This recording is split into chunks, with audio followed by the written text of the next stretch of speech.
sisters, what is charism? You might be having many points or many words that come to your mind, many images, maybe love, service, cross, compassion, its identity, gift, mission. Many things might be coming to your mind. That's all part of charism. Let us understand what is really charism. We remember or we know Saint Paul talks about charism in his letter to the Corinthians, chapter 12. He says there are different kinds of charisms or spiritual gifts from the same Spirit.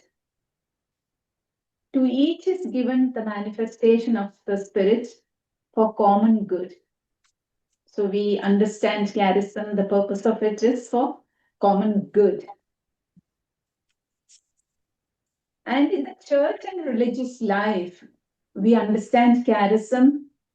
When we talk of charism, we understand it as a special gift of the Spirit for the good of the church and for others. It is a unique way God's love flows through a person or through a community.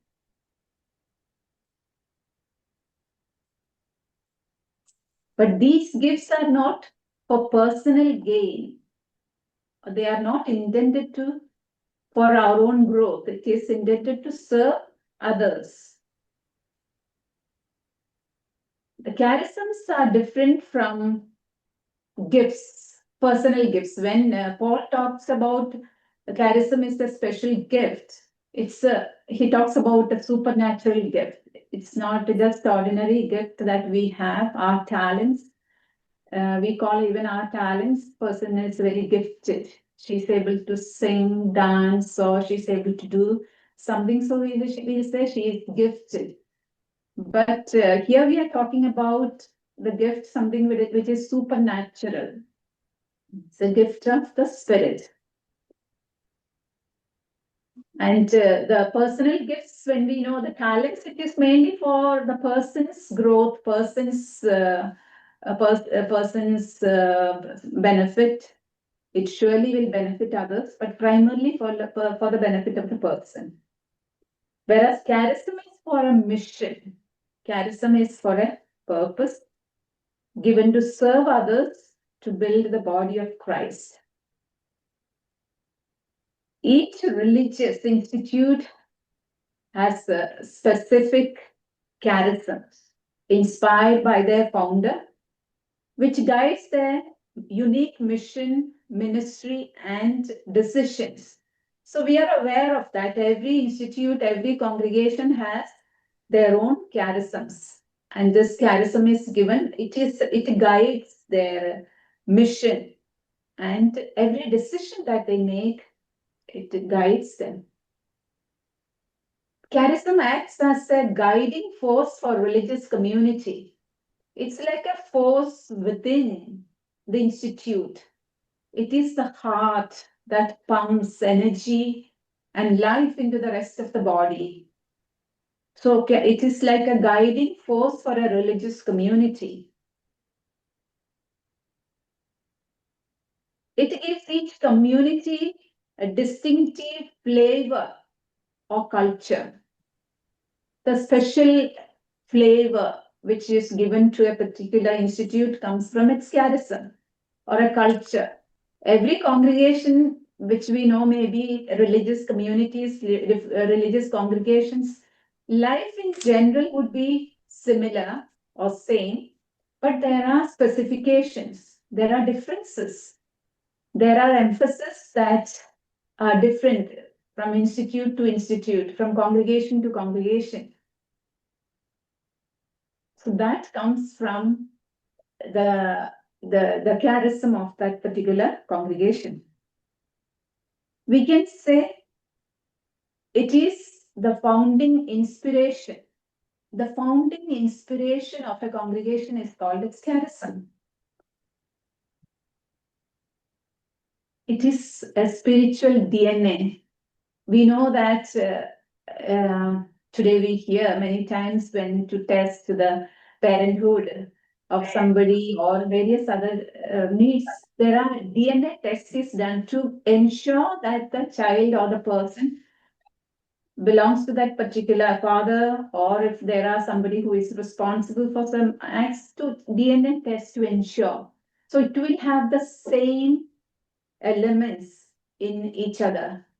So if it is our spiritual DNA, in every member, if we cut and open and see at the heart of every member, or the life of every member should have the same inspiration, same values, same attitudes, because that is what makes the congregation unique.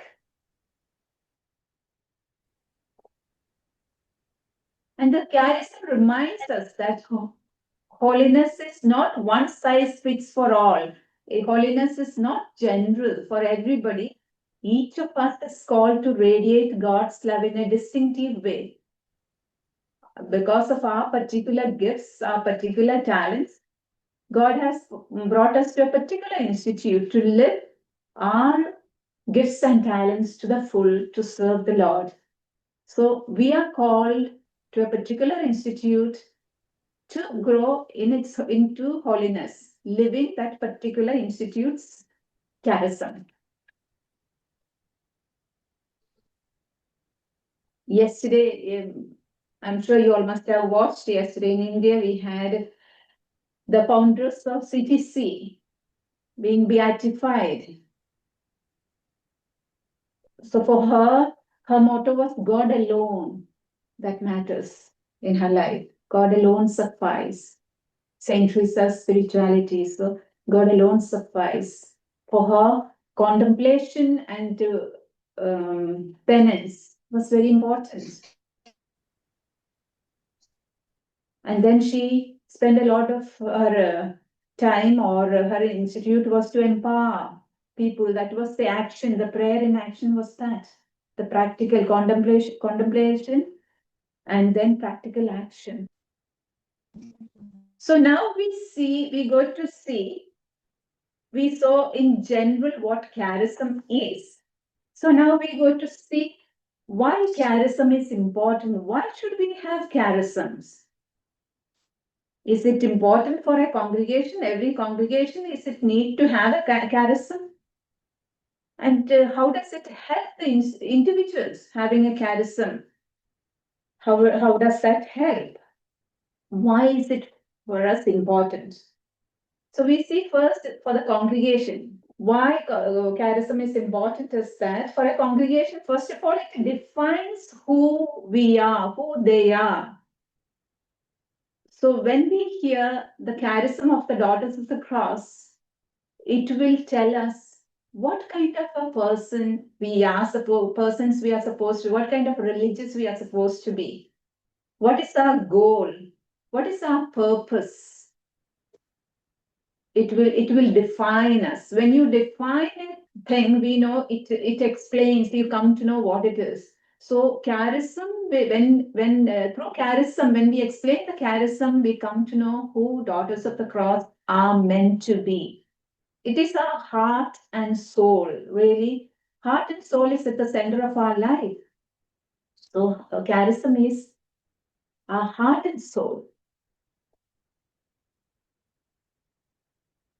And it makes different from each other, because the Dominicans, the Franciscans, the Daughters of the Cross, or the Loretos, the MCs, even might have similar charisms, but we are different. So it defines who we are. Without it, we will lose our direction and purpose in life. If we didn't have a charism, we will not know what to do. We will be going to teach, then somebody will say, no, we will take up this service, we will have this way of life. Different things will come in, but we will not know where we are going. But charism will give us a sense of direction and purpose. It gives purpose and direction. It will tell us why we exist. Is the Daughters of the Cross, the presence of the Daughters of the Cross, it will tell us why we exist. Are we still relevant? Do we need to be still present? The charism will tell us why we exist or what is our mission in the world.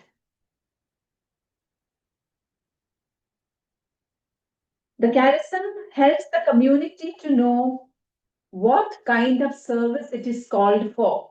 From the charism, our purpose, why we exist, from there we get a sense of understanding what we are called to do. Our charism will tell us we respond. I'll respond to this love by serving others. And it qualifies who are these others, especially the weakest and most suffering. So that is our charism. Now, but it doesn't say we are called to teach and heal and preach, to serve others, the weakest and poorest. But now we look for such ways and means to serve others in our own context, maybe teaching or preaching or healing or working for peace and justice according to the needs of the time we do. But we are called to our services towards the weak and suffering. It ensures that all members share common vision. It cannot have 2 different or 5 different visions. Oh, we should do this, and this is what we are called for. That is what this charism will give us a clear vision and mission rooted in their founder's spirit.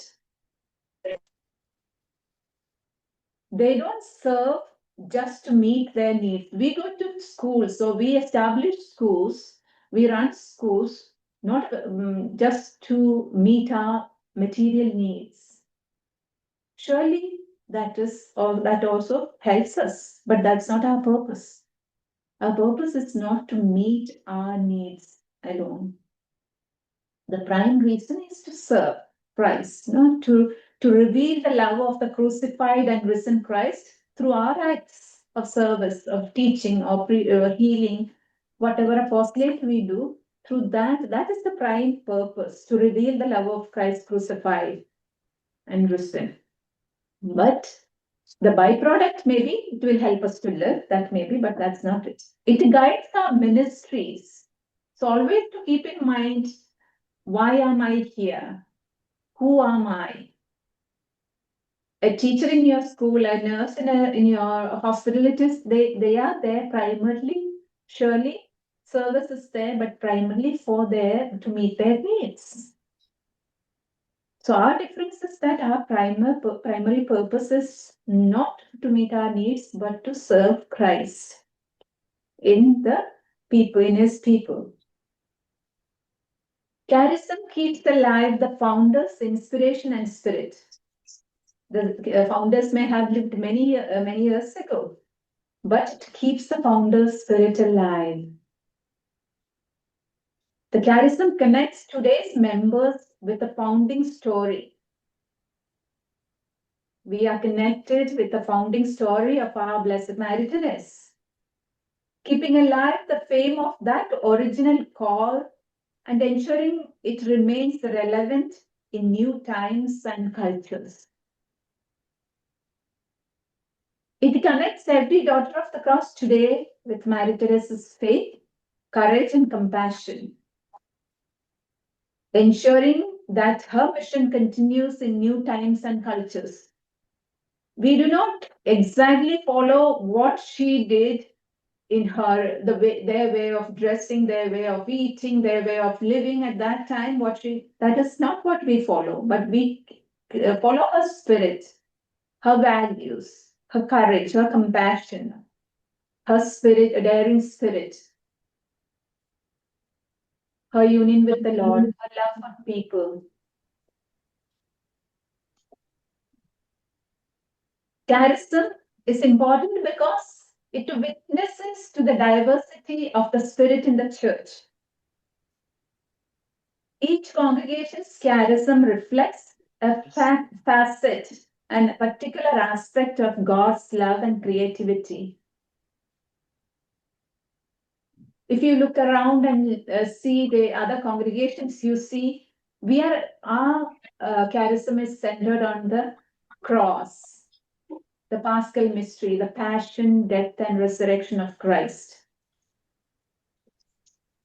So there are congregations which are with the mission of Christ, who is teaching, Christ who is preaching, Christ in prayer and contemplation, who have special devotion to infant Jesus. There are different charisms, there are different aspects of God's love people are affected to, attracted to, and that is what they reveal to the world. Each congregation reflects a particular aspect of God's love. Together, all the congregations together, these charisms all make the church a living mosaic of grace. So all of us, when all the religious, all the men and women consecrated, live their charism to the full, the church become a living mosaic of grace. We have seen the mosaic on the floor. They are all pieces, they are all different, but they are all put together. When they are put together, they look beautiful and they make that beautiful flow. So same way, when each one living their charisms to the full, there will be a beautiful mosaic of grace in the church. Now we see why charism is important for us personally. We saw why charism was important for the institution, for the congregation. Now, is charism important for me? I, as an individual, how that affects for me my personal life, living the life of a daughter of the cross? Personal vocation, discovering and embracing a charism helps each person to see how they are uniquely gifted by the Spirit for the good of the others. With our particular gifts and talents, the physical, the natural gifts and talents, we will be able to contribute to the growth of this particular charism. We will see how we can create. God has created us with a purpose, given us certain gifts and talents. How we are able to use them beautifully, living in this particular congregation, living this particular charism. It's a way to live out our baptismal call with purpose and joy. So if our aptitude is to a contemplative life and we become part of the Daughters of the Cross, it is one part of the charism of the Daughters of the Cross, but we will not be a good community member. We will not be a good person in the mission and ministry. God has brought us to be Daughters of the Cross, which means we have the charism. We discern and realize this is our vocation to both contemplate as well as to live active life. Or a person who goes to a monastery or a contemplative life, and she is not able to live there because she is called to active life, then she's in the wrong place. So charism helps us to discover how we are called to love. Charism unites us in one family that we know. We all come from different background, different families, different places, different cultures, but as daughters of the cross, as living the same charism, it unites us in one family.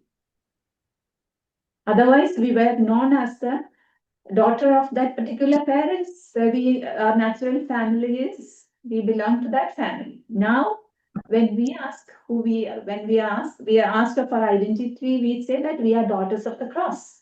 So it unites us in one family. It gives us a family. It bonds us together. It gives us sisters. It gives us a community.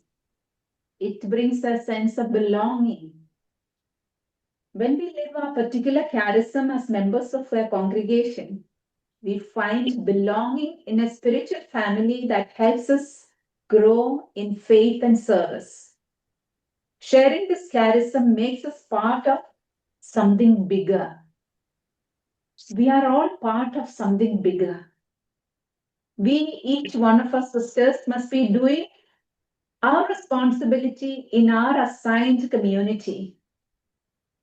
Maybe helping in the community, helping in the house, going to school or teaching or working in the office, going to the dispensary, going to the hospital, or working with the people or in the parish, or whatever work we do. That is our charism. But that is not the whole picture. We are part of a bigger, something bigger. So that small thing that we do in my life every day, that put together other people's work, other sisters work in the community, and other communities work together. It's the work of the province. And when all the provinces, all the sisters work put together, it is the work of the congregation. And when the congregations work put together, then it is the work of the church. And so we are doing the work of the church, work of the congregation, work of the province. We are part, it makes us, charism gives us the gift, makes us feel we are part of a bigger picture. So let us look at what we are doing or the way we live our life, big or small, what we do. But it is part, we are making, when you may have seen people constructing houses or making buildings in our own campuses. Maybe one person is specialized only to carry, he might be only carrying bricks, or somebody else may be only straightening those like iron pieces, or somebody else, the mason must be putting them together. They must be doing only that particular work whole of their life, at least at that time. But at the end, when everybody is doing their part, we have a beautiful building. But if he happens to say that, oh, I am only carrying the brick whole day, and what is it?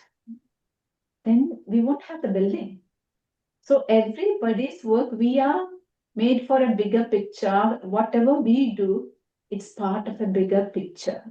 And we are the bigger picture of God's family, God's creation, what God wants us to become when we do every day our little thing faithfully. Charism directs us outward in service and mission. The charism is not inward looking. The very nature of a Christian is not inward looking, not for our own sanctification, but we are outward looking. Jesus died on the cross with the hands extended. So it directs us outward. So our life is for not self-centered. It has to be other-centered. The charism directs us outward. It is never just for our own benefit. What I do in my own mission is not for my benefit. Surely I may be doing well. People might tell me how good, how well she has done. But it is not for my benefit. It is for others. It helps us to discern how we can best contribute to God's work in the world. We are contributing to God's work in the world. We are His hands, we are His feet. We are contributing to His work in the world, however big or small that we are doing, or our very being itself contributes to the creation of God, God's world. So, like Mary Therese, we are called to respond to the needs around us, especially those who are poor, lonely, with compassion, with gentleness. Next is spiritual vitality. The charism gives us individually spiritual vitality. We have a particular spirituality to live. As children, we have had spirituality, we pray, but then now we have a particular spirituality of the daughters of the cross. Living our charism keeps our faith dynamic, creative, and spirit-led every day. And every day when we live in the life in the community, live our life in the mission, our faith grows. We are growing in our faith. We are growing closer to God. We are growing in awareness of God, in the presence of God. So it makes us more spirit-filled. So it gives us spiritual vitality. So our life of prayer is not just routine, not an obligation, but when we pray sincerely with awareness, we grow as spirit-filled people, spirit-led people. The cross reminds us that love triumphs over suffering. It helps us trust God in times of trial and to find peace in surrender. Sisters, so this was the first part to see what charism is. What is charism? And why charism is important for a congregation? Why charism is important for individuals? So we said how charism helps to live our vocation, how it gives us identity, how it helps us, gives us direction and purpose. Does that help me in my personal life, in my ministry, in my community life? Does charism help? When you reflect after hearing that, does this have any impact? Does charism have any help in my own personal life and mission? It's just for a little reflection for you. You can reflect on that.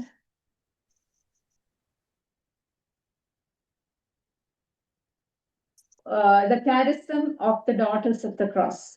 Good. Charism of the daughters of the cross, as we know, is that what we have said is we have in our constitution to understand and to witness the love of God. No?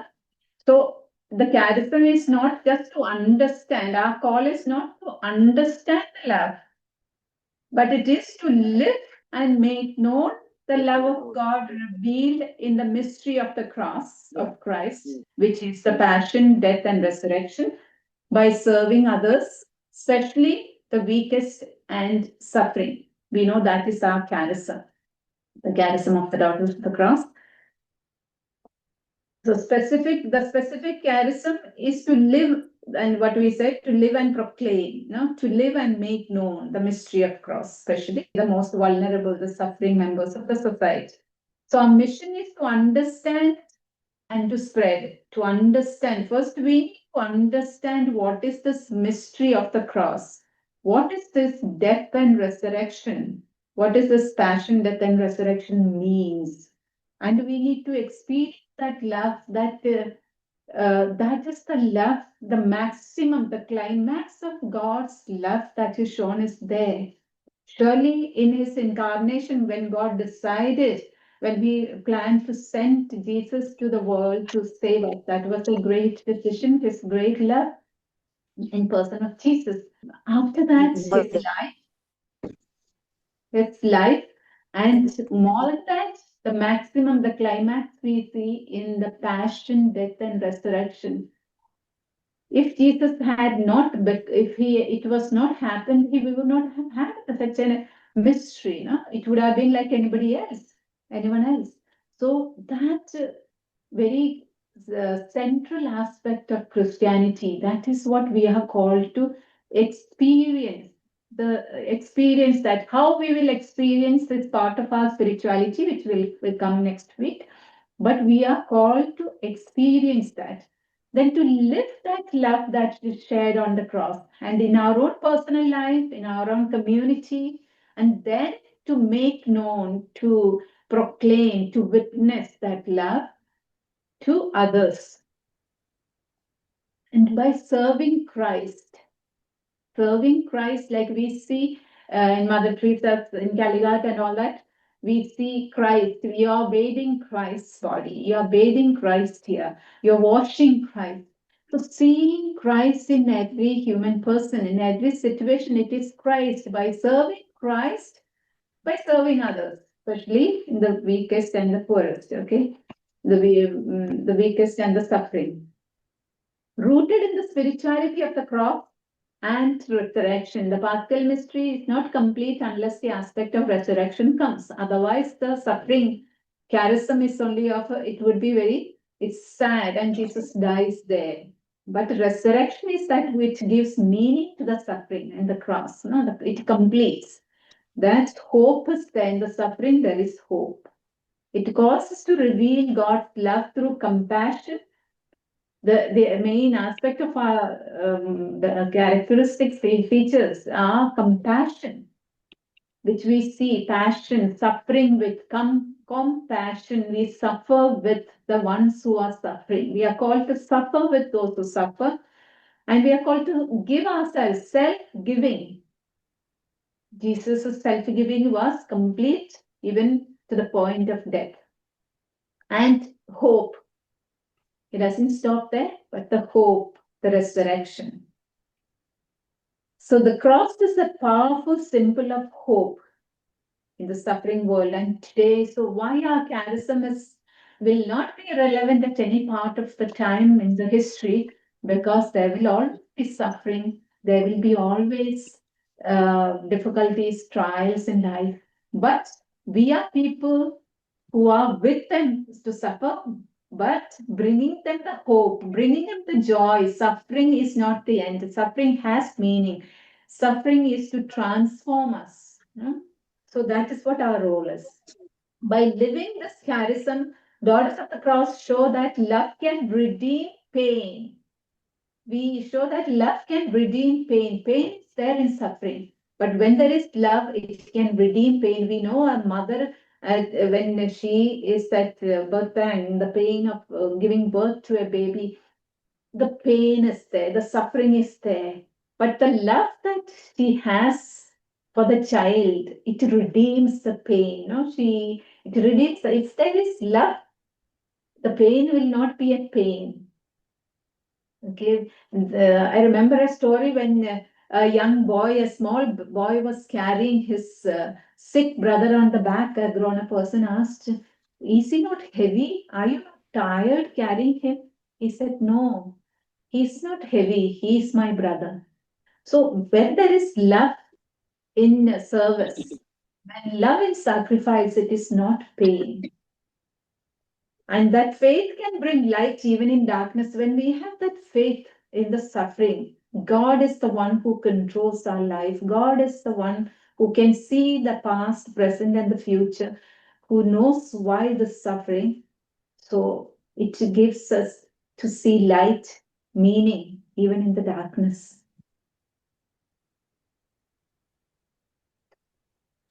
We are called to see and serve Christ in others. We are called to see Christ. We are called to serve Christ. But we can't see and serve Him physically, but so we do that in others. We are called to live the mystery of His cross and resurrection. We see Christ and serve Him in others. Then we live the mystery of cross and resurrection in our own life, and to proclaim His redeeming love through humble service. So in our own life, we live the mystery of cross and the mystery of resurrection. So sisters, our charism is not just an article in the Constitution. When we are asked what is our charism, we will say our charism is to serve the weakest and most suffering. And many times when people ask us, what is your charism? What they intend to know is what is our mission, what we do. That's what they are asking. That is flowing from an important part. It is a second part of the charism is always the mission. The charism calls us to mission, but charism has another element, a particular aspect of Christ in every congregation. And for us, it is the Paschal mystery to know, to experience, to live that love of God revealed on the cross and resurrection. And then our response is the mission to that love that we experience in the Paschal mystery. And our response is our mission to serve Christ. I have experienced so much love of Christ, so much of love from Him. So how can I respond? How can I repay Him? So that love is expressed through our service, through our mission, through our ministries. So charism is not just serving the weakest and most suffering. Our charism is to live. Okay, our charism is to live and witness or make known the love of God revealed to us in the mystery of cross. Otherwise, what service will we do? Without that first part, what service will we do? We will be only doing, our service will be self-centered, our service will be, I want the, it will be all human. The first part is most important part. The second part flows from that. Now, we spoke about the DNA. So now we will talk about the characteristic features of the FCs. What would be that? Would you like to share among yourselves? What do you think are the characteristic features of FCs? We just spoke about the charism. What is charism? Charism is to live and to make known the love of God revealed on the cross and to share that love, no, with the weakest and most. That is our charism. That is what we are called to. If that is what we are called to, what would be our characteristic features? The elements of our DNA, what would be? After talking with the sisters sitting next to you all, if anybody wish to express in what are some of the features, values, you may do that. What do you think? Our preference for the weakest and the most suffering in our whatever we are doing. Okay. What would be our values, the characteristic feature, the values? No, what would identify the daughter, like certain values, the qualities, what would imply that we need to have these in order to serve the weakest and most. If we don't possess that, we don't feel like we won't serve them. First thing, we should have humility Okay, humility. and compassion. Sure, humility, compassion. Yes, thank you, Sister Margaret. So there are so many values, surely so many characteristic features you can find. It's not exhaustible, but then I found not exhaustive list, but a few values I have just to put it down. Begins with compassion. You cannot serve the weakest and most suffering if you don't have the compassion. We said to Jesus suffered with, there was compassion. Okay, there was a suffered with, there was self-giving, and then there was hope. So compassion is an essential element of the daughters of the cross to make known the compassion of Christ. That's what our call. How compassionate is our God is. That is to be seen through the life of the daughters of the cross. The way we live, the way I am, the way I live with the community, the taking care of the needs of others, feel with the others, their needs, what is expressed and not expressed. So compassion.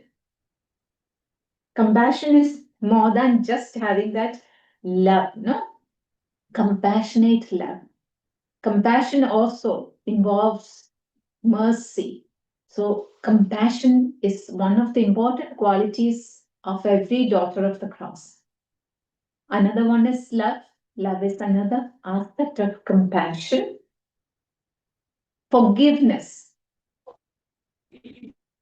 Jesus on the cross, we can see that. Father, forgive them, for they do not know what they do. Even at the point of his death, when he was killed, crucified, he says, forgiveness. Am I a person who is able to forgive others? Surely living together, working together, we will have many perspectives. Our perspectives are different. The way I see will not be the way others see things. So when our perspectives are different, we will have some clashes, differences of opinion. That's sure to happen, it has to happen. But am I able to forgive the other? Am I able to let go? It's difficult to forgive because what happens? I have my ideas. I have my views. I think that is right. But the other person also thinks that. And then when we experience hurts, when we experience our ideas not accepted, we find painful, because also we know that I consider that I need to be accepted, I need to be cared for, I need to be understood. If not, I have no value. What does it matter if I am misunderstood? If somebody failed to understand me, somebody didn't see the way I saw it, somebody didn't do the way I wanted, is that the most important thing in life? Is that a matter of my death and life and death? No.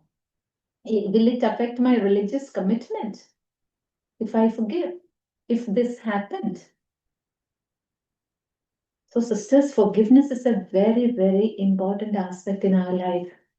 And if that is not there, firstly, we cannot be Christians. How much more daughter of the cross? It's hard, but forgiveness, repeated activity makes one perfect. It makes that habit, no? So same way, and practice makes one perfect. Same way, if we forgiveness is difficult, to forgive is difficult, but if we take that first step and we forgive, what happens? I begin to feel good. My health will be better. I will be able to work better. I may be able to live happily. But if I have collective forgiveness towards various people, my life will be miserable. So, not for the sake of others, but for my own sake, I need to forgive others. So, forgiveness is very important aspect, like any other values, but forgiveness is important. Humility, which Sister Margaret just spoke about. Our directory says humility is the virtue proper to our congregation. Not just humility, but all these virtues together with humility. Humility is not something that we walk around saying that poor me, I don't have this, we dress in shabby clothes, so that we understood that is simplicity, that is humility. No. Be respectful, but humility is true. To accept who I am a child of God. I am capable of making mistake. I am capable of doing good things. But the good aspect is that I can be healed. I can mend my ways. I can say sorry. Okay, Mary, the Mother of God, Our Lady, the Magnificat, the hymn of praise. She says the humble servant, how God raised him. We are able to see a person with humility is able to see whoever I am, who I am, whatever I possess. It is all belongs to God. God has given me. There is nothing to boast. Because many things we achieved because we belong to the congregation. Many things we because of our vocation, our call, the things, even our spirituality, spiritual achievements. And God has given many things, the gifts. So it is nothing that we can boast about ourselves. Humility is accepting truth. Humility is knowing all that is of God. So I accept that. So that is one of another important aspect of daughters of the cross. Obedience. You know how obedience for Jesus was. We had the reading at the beginning, Philippians 2. Obedient unto death, humbled himself, obedient. He became a human. His obedience to Father's will. He could have said no to the cross. I do not think Father would have forced him to go through the cross. But his love made him to obey the will of the Father. Love makes obedience easy. If there is no love, I find obedience. If there is no love, obedience becomes Very difficult. It's a command, it's an order from the part of the superior, from the part of the members, from the part of everyone, all of us. If love is there, the communication is easy, obedience is easy. So when obedience is difficult, is it because my love is becoming less? If I love, remember how Jesus obeyed his Father. It was not a blind obedience that you have to obey your superior. No. So obedience is listening to God's voice. What is God trying to tell me? So listen, obey what God asks of you. Generosity to the point of stretching his arms to both sides. There is nothing, he had nothing. He gave himself completely. And finally, his own life. That was the extent of his generosity, the generosity of Jesus. And we are called to be daughters of the cross. What is the extent of my generosity? Is it limited to my time that is given? Am I generous? My health is given to me. My ability is given to me. All that I have, all that I am is given to me, a gift given to me by God, maybe through various people. It's God's gift. And today, am I willing, generous to use, available to use that? My gifts, my talents, my self-giving. It's another part of generosity, self-giving. Generosity, we say, okay, all that to give, but self-giving, I give myself. There is nothing to withhold. I give myself, self-giving. And finally, hope and joy. So these are the you can add to the list. But I thought of these few, but I found them very important and essential for the daughters of the cross. These should be the values that identify daughters of the cross, to differentiate. These should be part of our DNA. The core values of the cross: compassion, love, forgiveness, humility, obedience, generosity, self giving, hope, and joy. Am I a person who gives hope to people? Or my words bring pain to people? Am I a joyful presence in my life, in my community, in my apostolate, anywhere, wherever I am? The people who interact with me. So these are the core values. These are the characteristic features of the daughters of the cross. What do you think, reflecting personally? What of these can I say are mine? I am compassionate. I am loving. I am forgiving. I am humble. I am obedient. I am generous. I am self giving. I am hopeful and I bring hope. I am joyful and I bring joy. Can we make these our own?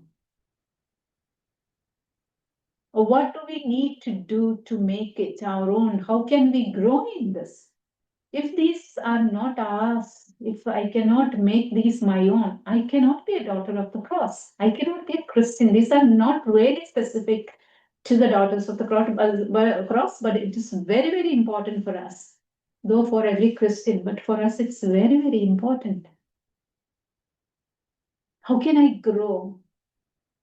Practice. Now, sisters, we go to the next point. That is part of this charism. We see every charism has a relationship with the context. We talk about living in our present context, charism, living according to the signs of the times. We keep saying that. But there is a relationship between the charism and the context. Every charism is born in a particular context because of a particular situation. if we look in the lives of Mother Mary Therese, we know that there was French Revolution and its aftermath caused religious persecution. Many convents were closed, priests were exiled, and there was a lot of poverty, ignorance, sickness, suffering among the common people, especially children, the sick, the poor. There was a lot of suffering around. And at that time, the church's influence weakened, education was limited. These were some of the things that was present in the time of Mother Mary Therese, which we know. Growing up in this context, Mary Therese experienced both personal loss. You know that she lost her parents, very difficult time, and she experienced both personal loss and spiritual searching. So when she had this personal loss, suffering around, seeing misery, helplessness, she began to have a spiritual searching. Where is God? What is God trying to say? Is there God? Surely like anybody else. As we know, tragedies in life either can make people depressed or compassionate. Generally, we hear some people saying, no, my child, the only child I had died, or my parents, when I was very young, I died. I don't believe anymore in God. Is there a God? If God was there, it would not have happened. I have been praying for a particular need for years, but nothing is happening. So, how many have lost their faith? So, people become depressed, meaningless.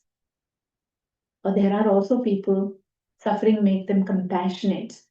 You know, the harder, like people say about egg and the potato, no? Boiling. So egg becomes harder and potato becomes softer. So some people, the hard life, the painful life, make them reflect further and they grow. It makes them compassionate. That one was Mother Mary Therese.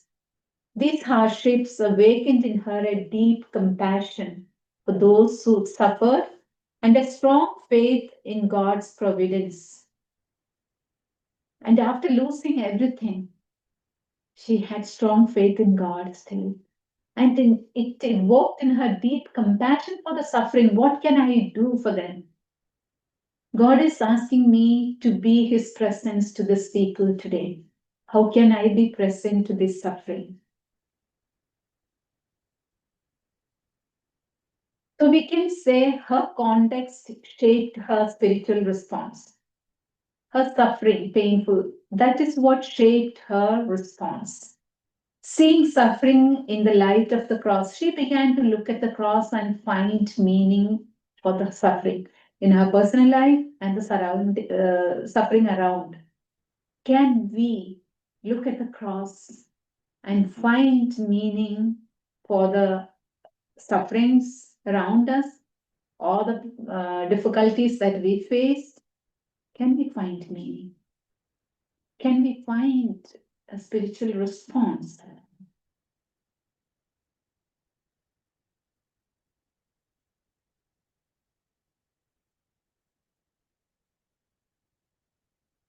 Her compassion for the poor and her faith in the providence and her desire to restore hope in this hopeless situation, that became the heart of our charism. Her compassion for the poor, the situation, her compassion, human element, and her faith in the providence, faith in God, and her desire to restore hope in this hopeless situation. How can it be an agent of hope? That is the heart of our charism, to bring hope, to bring compassion, to bring faith, to bring hope, life. Her faith transformed pain into mission. Mary Teresa's faith, that's what has transformed the pain, her pain into mission.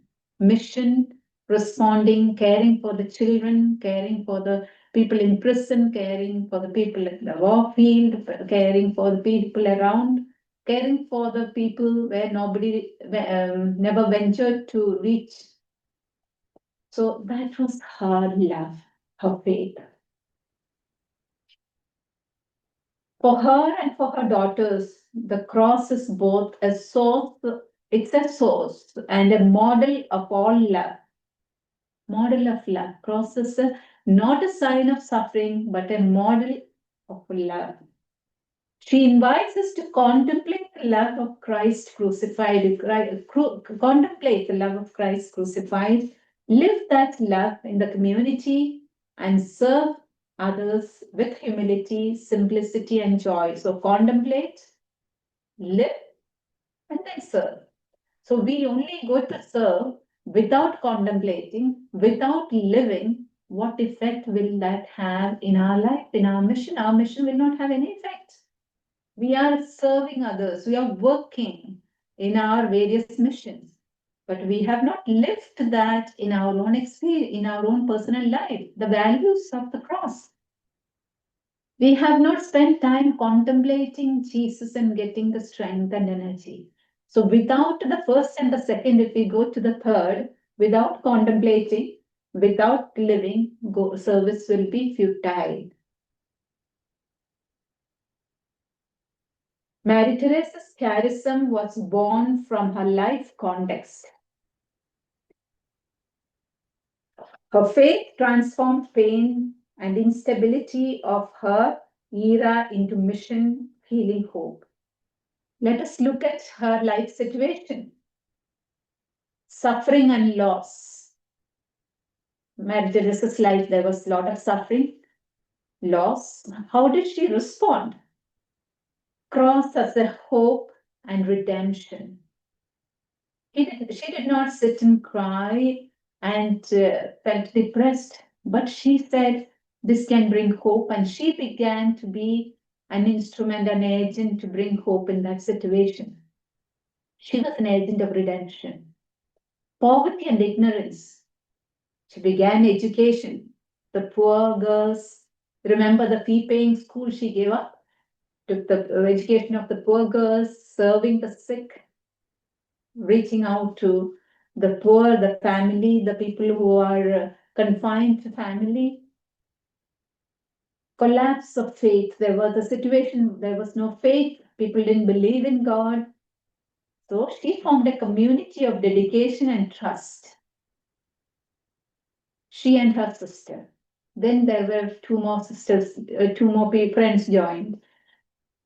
Further people. So she did something to form a community of dedication and trust. Her situation was uncertain times. Her response was trust in the providence. Think how Mary Teresa responded to the times of struggles. So her faith transformed the pain and instability of her era into mission of healing and hope. She read the signs of our times and responded through compassion in action.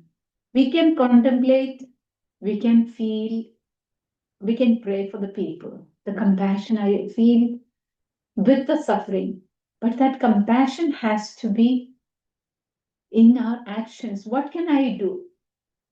We cannot go to Russia and fight war, but we can do something to bring peace in my community. I can forgive one sister whom I am upset with. I can bring peace between two sisters in my own context. So how can I respond to the sufferings in my neighborhood? What little action as me, as individual, as group, as my community we can do? The cross, the symbol of suffering and salvation, became both the heart of her spirituality and the source of her mission. The cross, which was a sign of suffering, sign of foolishness, that became for her the heart of her spirituality, the source of her mission. For Mary Therese and her daughters, it's a source and model for all love. So we are called to contemplate the love of Jesus Christ, to live that love in the community and serve others with humility, simplicity and joy. Serve others, how? Humility, simplicity, and joy. That's important. Now, sisters, we said context, every charism has a context. And every vocation also has a context. And if we are daughters of the cross, our attraction to the cross, consciously or unconsciously, has to do with our context. As Mother Mary Teresa's context we understood, we know the context of French Revolution, the struggle, the situation. That was the background. That was her source where she was able to have this charism or the spirituality, her attraction. What was mine? And if I am a daughter of the cross, there is consciously or unconsciously, our choice of this charism, our choice of this congregation has something to do with our context. For some, the cross first appeared as personal suffering. Maybe our personal stories, our experiences, our wounds, and our encounters with love and suffering. Maybe our life experiences of these might have been a reason for us. For others, it came as a witness to suffering, the suffering around us. Seeing the poverty, injustice, illness, or pain in others. It is for us, each one of us, to reflect what might have been mine.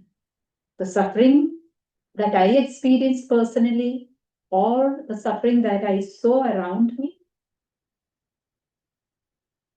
What is that I was able to choose this congregation? We might say, well, I didn't choose consciously, it happened to me. It says nothing happens by chance. Everything happens with the knowledge of God. God allows that to happen with a purpose. And if we do not have these experiences in our life, or if we are not attracted to this charism, God would not have brought us here, or we would not have been able to continue to live this charism. We would have been unfit here, misfit here. Perhaps you experienced rejection, but through it learned empathy. Perhaps you saw suffering and it awakened a desire to serve. Perhaps you felt powerless as a child or as a grown-up, and it led you to prayer and surrender. This is where charism is born, where God meets our experience. So charism is where God meets our experience. So it is not something in the air, something not in touch with reality. Charism is where God meets our experience that we saw in the life of Mary Therese. It is same in our experience. So it should be very much easy for us to live our charism, to live that love revealed on the cross. So charism is where God meets our experience. God has met each one of us in our own experience so that He could bring us to where we belong now, to the daughters of the cross. This is at the heart of our charism, discovering God's saving love in the mystery of the cross. To discover God's saving love in the mystery of the cross, and to allow that love to transform our pain into compassion. That's what we are called to, sisters, each one of us. Our charism is that. To discover God's love in the mystery of the cross. So in the mystery of the cross, it is not hatred. It is not cruelty. It is not pain. It is not loneliness. But it is God's saving love. To experience that and to allow that love to transform our pain into compassion.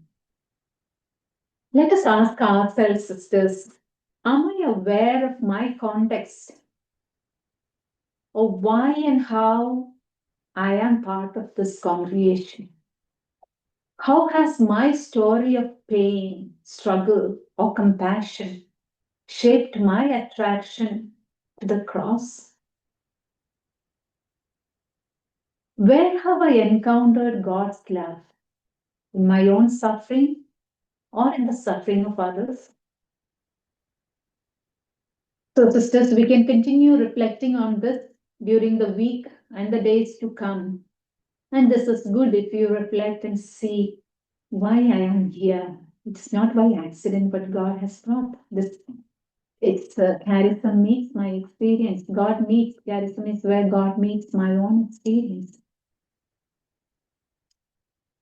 Now we see today's context. Our world today faces its own crosses.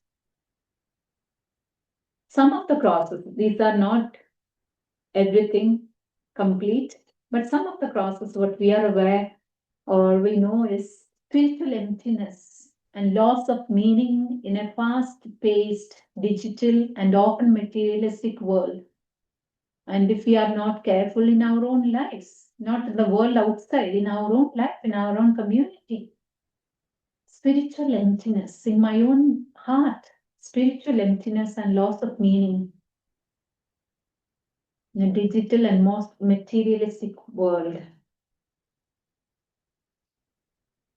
Deep social divisions, war, inequality, discrimination, polarization, which we see all around.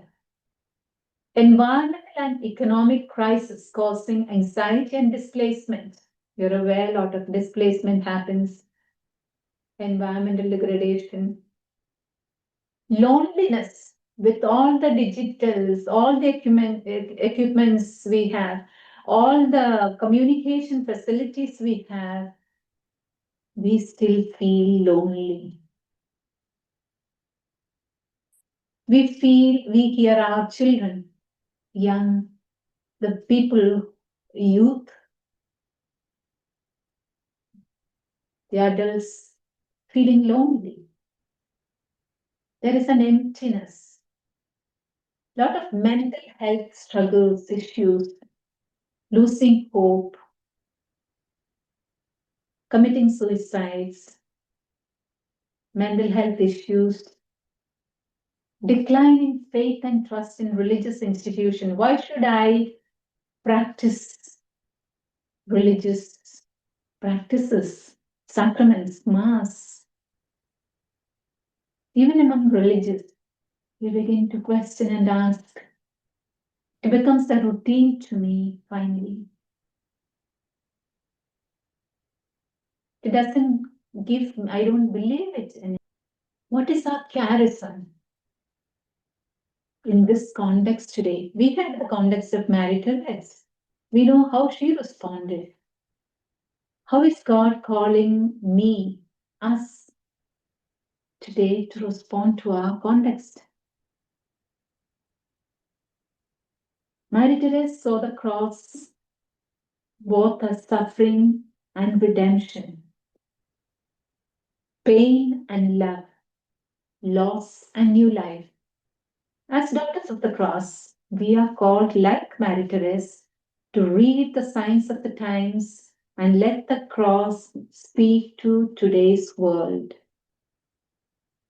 Her response to the suffering around her was not despair, not helplessness, but compassion, action. What is my response? What is my community's response? What is my province's response? Despair, helplessness, or action? Response. If Mary Therese were living today in our world, in our locality, in our world of technology, consumerism, and spiritual restlessness, how might she live this charism of the cross? how she would have responded today. How would she express compassion and faith in today's language? We will be able to do this only if we enter deeply into the mystery of the cross, experience that love, live that love, and Teresa will guide us to see how she saw the reality. Let us see some possibilities like how we can live our charism, like spiritual emptiness and loss of meaning. What we can do? We can say there is no faith, no meaning. We can do, say, we can inspire hope and meaning. How will we do that? It's up to us to find how we can inspire hope. Hope in our hospitals, among the patients, among the suffering in our locality, in our school, among the children, among the parents, in the parish. How can I do that? We have to find our own ways and means, concrete ways and means. Loneliness, mental health struggles, moral confusion. What is our response? Compassionate, healing presence, listening and guiding, to guide, to listen. We need to have knowledge. We need to have the experience. We need to have the love of God, experience of the Lord in our life. Brokenness, education, healing, ecological and social crisis, live stewardship, take responsibility to promote ecological cure, caring for the home. What measures? I am responsible. It is given into my hands. It is not my own. I do not own it. How do I take care? How do I promote, encourage people to take care? Social crisis. Together we can. Alone we cannot achieve anything. So in solidarity, together as FCs, together as religious, together as people like-minded, together as who are interested in solidarity, in collaboration, how we will have to find our ways. Digital culture. Use media wisely to spread compassion and truth. Inequality, war, and displacement. Work for justice. Educate and empower. Where do I see crosses in today's world, in my context, in my community? How is God inviting me to respond? What concrete ways?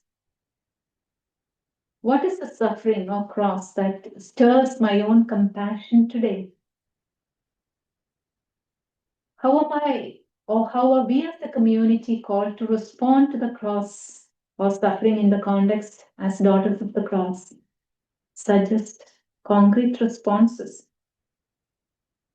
So to live our charism today, sisters, we need to contemplate the cross. It is contemplate the cross is not just the cross, okay? You can contemplate the person of Jesus. You can contemplate various mysteries, his passion, the whole, the passion journey, his death, the resurrection, the whole life, the contemplation on various aspects and life of Jesus.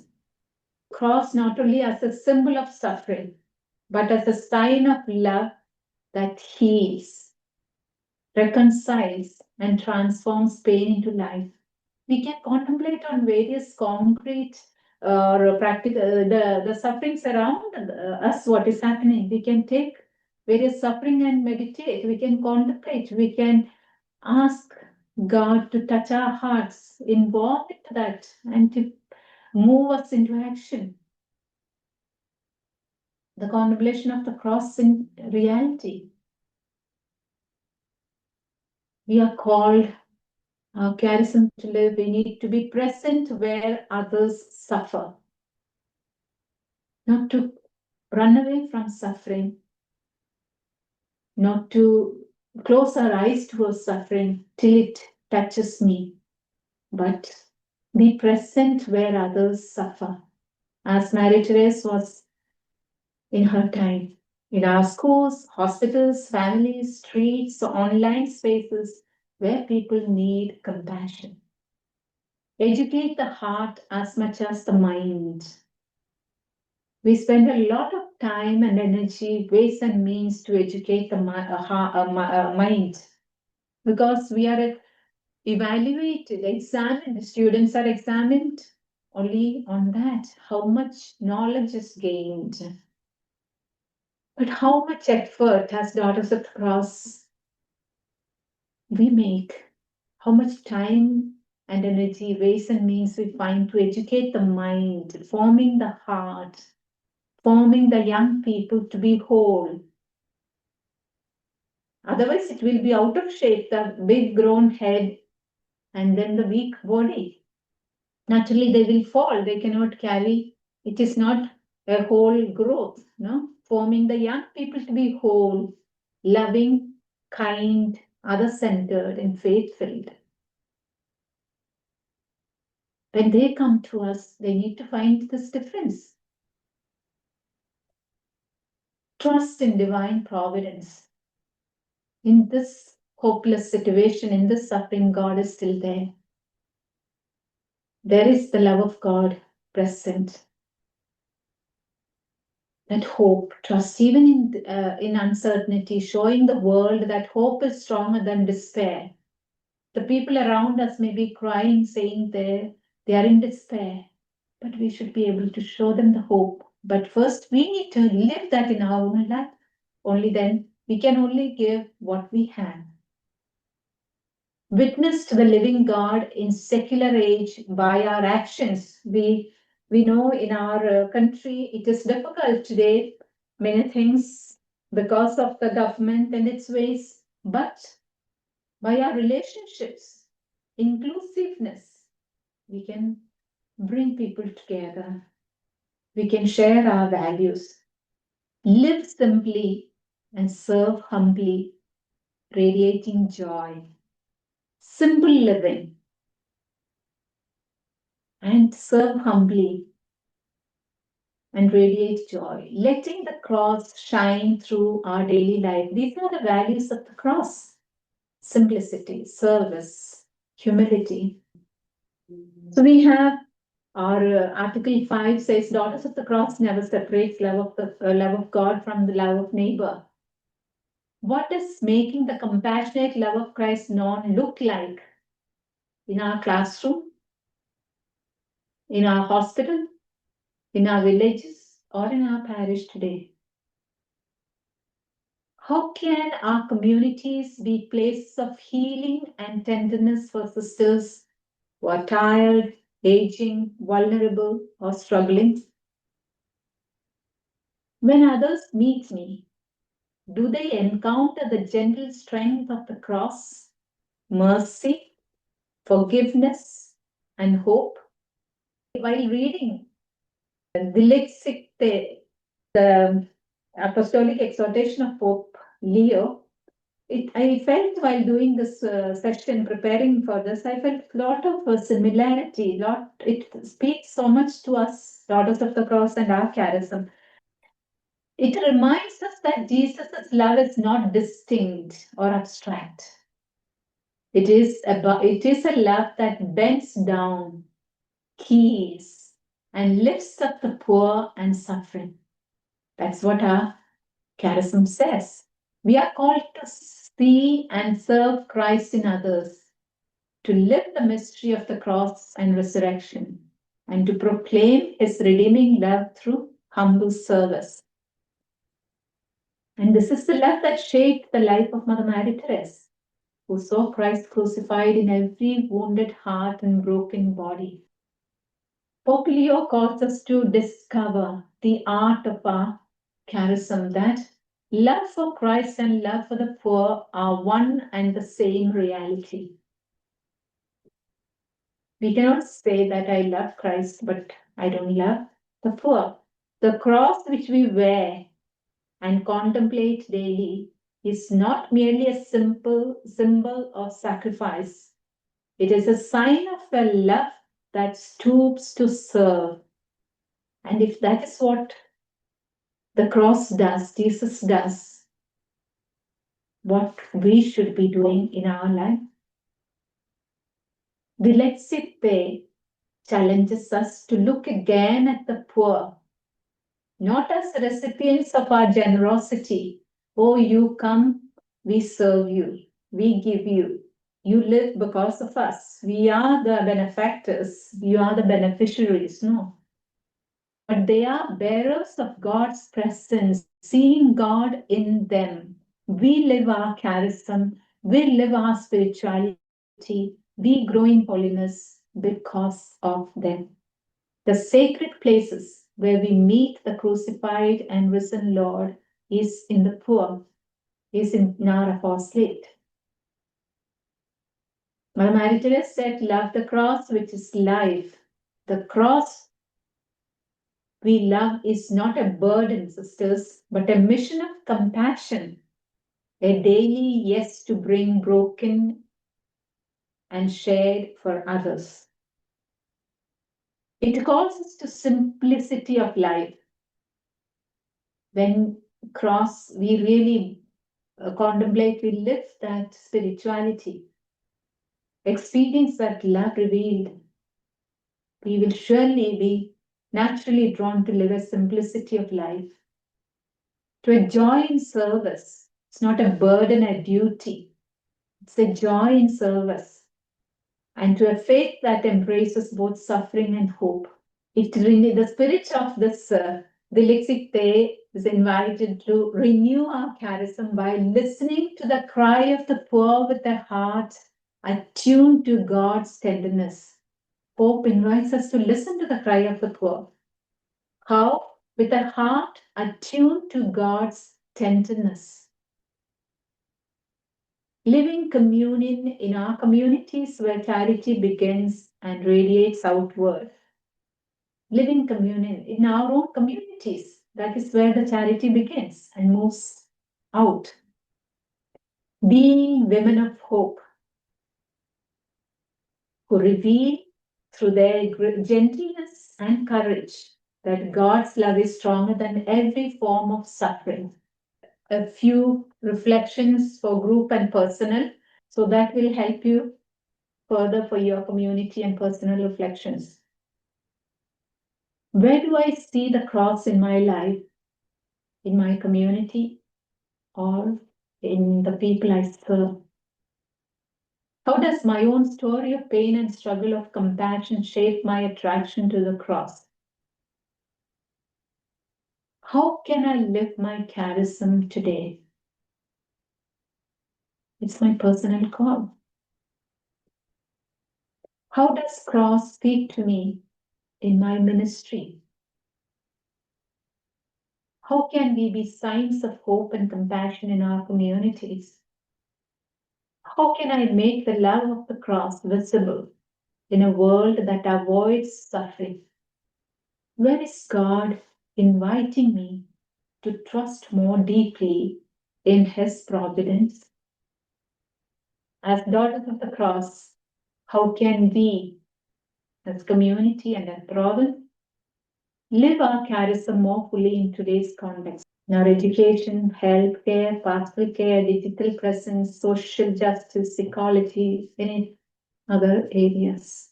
How can we live our charism more fully as a community? How can our communities become places of hope, compassion, and healing?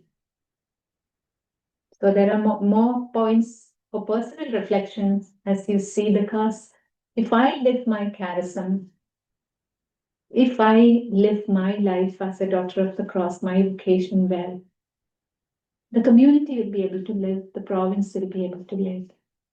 Some commitment. So let us look at the cross again, the sign of God's love.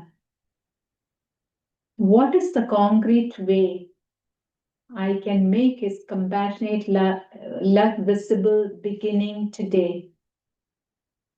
Personally, what way am I going to make this compassionate love visible in my community, my ministry, my encounters? And this is a commitment that I make to myself. What does it mean for me today to love the cross with His life?